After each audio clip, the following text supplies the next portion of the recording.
Bonjour Fanny Touron et Arnaud Chéron. Nous sommes à Présence Pasteur où vous donnez la ronde d'après un texte de Stitzel, dans une mise en scène de Natacha Rudolph. Est-ce que vous voulez nous parler un petit peu de cette pièce? Alors déjà la particularité le choix de Natacha, c'est normalement une pièce qui est jouée par 5 comédiens et 5 comédiennes et nous sommes que 2. Donc déjà voilà, on travaille sur cette ronde de personnages qui se rencontrent, qui se détachent et avec très très peu de choses. En fait, Natacha, je pense, a vraiment voulu travailler sur son adaptation du texte et sa traduction et sur l'actorat, dans quelque chose de plus épuré possible.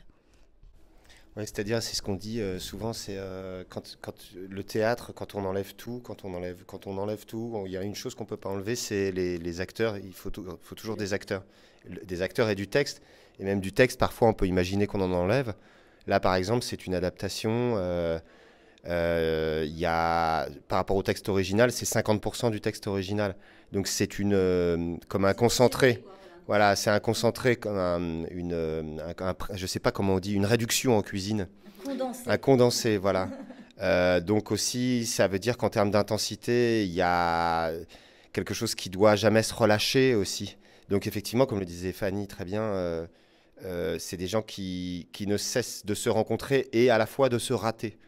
C'est-à-dire que c'est moins une histoire de personnes, de rencontres, peut-être, que de solitude en fait. Voilà, après c'est dans un certain contexte, c'est Vienne, 1900, mais nous-mêmes et la scénographie et l'ensemble de la mise en scène font oublier ce contexte. Donc il en reste bien quelques reliquats dans le texte, quand on dit « puis-je vous demander la première valse ?» Mais sans ça, il y a une espèce de chose qui est de l'ordre de l'invariant du comportement humain, en tout cas qu'on essaye de faire jaillir. Ouais. De faire jaillir. Et souvent, on compare aussi notre petit praticable à un ring de boxe. Parce que voilà, il y a quelque chose de très physique aussi. Et aussi je crois que c'est une expression que Natacha aime nous rappeler aussi, d'aller à l'os. Voilà, donc c'est vraiment un texte avec 2 corps. Et qu'est-ce que ça malaxe, qu'est-ce que ça bouleverse, voilà. Oui, parce que effectivement, le dispositif est quasiment, on peut dire, minimaliste. Nous sommes dans une salle de classe sur un praticable, et vous ne cessez finalement de jouer cette scène de rencontre et cette scène de solitude aussi, avec au niveau des costumes aussi quelque chose de particulier. En fait, on ne change pas de costume. Et c'est vraiment toute la mise en scène de Natacha. C'est comment on traverse toute cette série de personnages tout en restant nous-mêmes aussi. Et du coup, ça permet aussi une perte et de rendre le spectateur, la spectatrice, actif et active. Enfin, il y a quelque chose, il y a des éléments qui sont donnés, mais il faut les prendre, réussir à les choper. Et tout ça, effectivement, est moins donné que si on changeait, si le soldat était habillé en soldat, puis se transformait en jeune homme. Pareil pour la fille.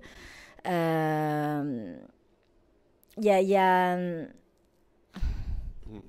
Mais c'est ça en fait, on enlève les colifichets ou je sais pas comment dire, le gras quoi. C'est ça, c'est le même langage. Ouais, c'est ça, voilà. Et y compris en termes de jeu aussi, c'est-à-dire que il y a une espèce il doit y avoir on doit s'éloigner de toute forme même, je vais pas parler de cabotinage, mais de toute forme d'expression. Enfin, il y a des choses qui sont de l'ordre expressif dont on essaye de se débarrasser aussi. nous, dans le jeu, quoi, pour aller à un endroit... voilà. Oui, parce que effectivement, ce qu'on remarque, c'est qu'il y a une diction particulière. Je pense que ça a été travaillé. Absolument. C'est pas parce que Natacha a retraduit la pièce, l'a réadaptée, et que, bien sûr, si ça a intéressé Natacha de la monter actuellement, c'est parce qu'il y a quelque chose de totalement actuel. Mais ça n'enlève pas le travail des mots. Moi, je sais qu'en tant que comédienne, j'aime profondément ça, et Natacha aussi. Donc, on ne veut pas travailler dans du quotidien. Et donc, effectivement, on évite les élisions. Il y a un véritable travail du mot.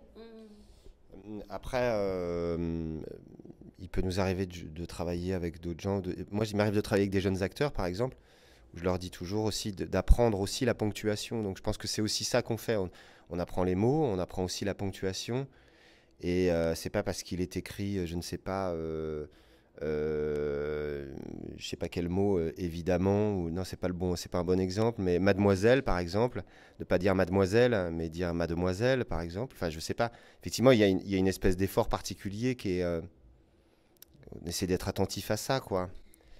Mais parce que il y a quelque chose, ce travail-là de la sonorité du mot, c'est en fait et du rythme, c'est-à-dire qu'on n'a pas travaillé de manière psychologique, on a travaillé de manière musicale. Donc en fait, on a toute une série de mots qui sont en réalité des notes de musique, et avec la ponctuation qui apporte le rythme. Enfin voilà. Après, il ne faudrait pas non plus tomber dans une espèce de formalisme un peu creux, quoi. C'est pas la question. Il y a un travail effectivement sur le mot. Mais d'ailleurs, au cœur du texte, au cœur du texte, il y a un motif récurrent, c'est le fait de se nommer les uns les autres. Donc ça participe de ça aussi, c'est-à-dire que appelle-moi Franz, je m'appelle Robert. Il y en a un certain nombre de personnages qui revendiquent leur nom, hein. Je vais deviner comment tu t'appelles Cathy, non c'est pas ça, tu t'appelles Marie. Donc il y a tout ce jeu aussi sur le fait de nommer.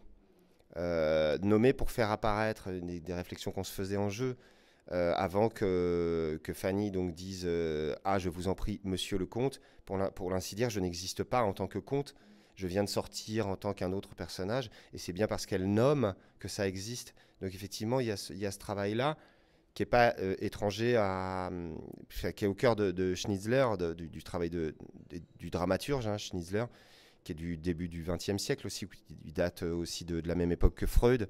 Donc je pense que c'est pas un hasard non plus qu'il y ait quelque chose entre le fait d'être et le fait de nommer qui doivent avoir qui ne doivent pas rentrer en concurrence, mais qui doivent se rejoindre. Voilà, se rejoindre. Moi, je pense que c'est un travail important. Enfin, voilà. On ne nomme pas assez, je pense, les choses telles qu'elles sont. Donc voilà, il y a ça aussi. Nomme-moi, dis-moi qui tu es, je te dirai qui je suis. Ça, c'est important là-dedans. Eh bien, je vais vous remercier en vous nommant donc Fanny Touron et Arnaud Chéron. Et donc nous pouvons vous retrouver, donc je crois 2 fois pour la ronde. Vous jouez, je crois, à 12h30 et puis 15h10 et tous les jours sauf le samedi. Merci encore pour cet entretien, M. Lassène, et puis surtout on va vous souhaiter un bel Avignon. Mille merci à vous. Merci.